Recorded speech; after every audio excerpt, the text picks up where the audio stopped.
Helmet ധരിച്ച് BJP കൗൺസിലർമാർ നഗരസഭാ കൗൺസിൽ യോഗത്തിൽ ഇടിമുറിയെ പ്രതിരോധിക്കാനെന്ന്. ലക്ഷ്യം ഉയർന്നതാകുമ്പോൾ മാർഗം ഉചിതവും കൃത്യവുമായിരിക്കണം. Malabar entrance coaching centre.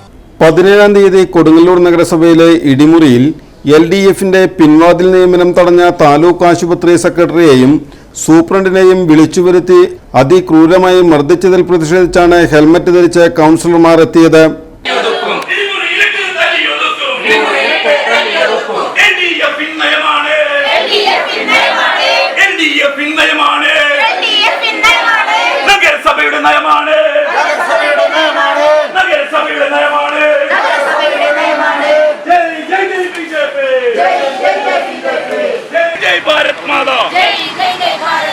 പിൻവാതിൽ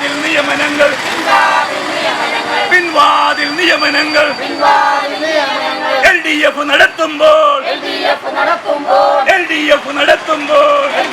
കൊടുങ്ങല്ലൂർ മുനിസിപ്പാലിറ്റിയുടെ കീഴിൽ വരുന്ന വിവിധ സ്ഥാപനങ്ങളിലേക്ക് കാലങ്ങളായി നടത്തിവരുന്ന പിൻവാതിൽ നിയമനം വിജിലൻസ് അന്വേഷിക്കണമെന്നും ആവശ്യപ്പെട്ടുകൊണ്ട് BJP കൗൺസിലർമാർ നഗരം ചുറ്റി പ്രകടനം നടത്തി. താലൂക്ക് ഓഫീസ് പരിസരത്ത് യോഗം ചേർന്നു.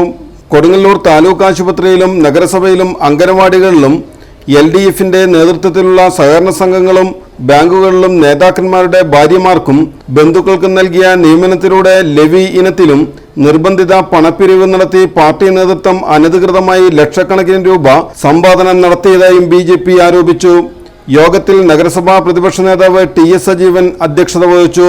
മണ്ഡലം പ്രസിഡന്റ് ER ജിതേഷ്, മണ്ഡലം general secretary TJ Jami, KA Sunilkumar, ON Jayadevan, KS Sivaram, Shalini Venkatesh തുടങ്ങിയവർ സംസാരിച്ചു. പ്രിയങ്കനായിട്ടുള്ള കൗൺസിലർ സുനിൽകുമാർ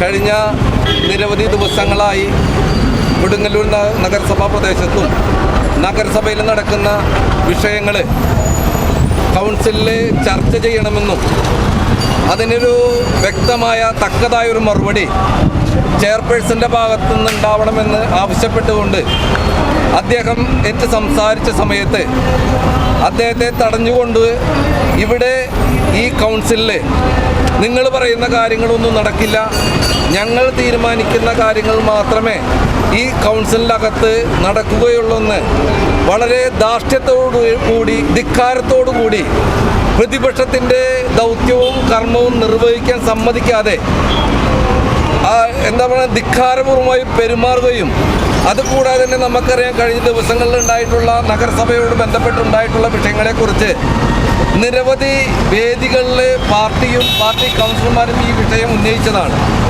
അതിനുശേഷം ഉണ്ടായിട്ടുള്ള ആദ്യത്തെ കൗൺസിലിൽ ജനാധിപത്യ രീതിയിൽ അതിനെക്കുറിച്ച് പ്രതികരിക്കാനും അതിനെക്കുറിച്ച് വ്യക്തമായി ചോദിക്കാനും അധികാരപ്പെട്ട പ്രതിപക്ഷത്തെ ചോദിക്കാൻ അനുവദിക്കാതിരിക്കുകയാണ് ചെയ്തത്.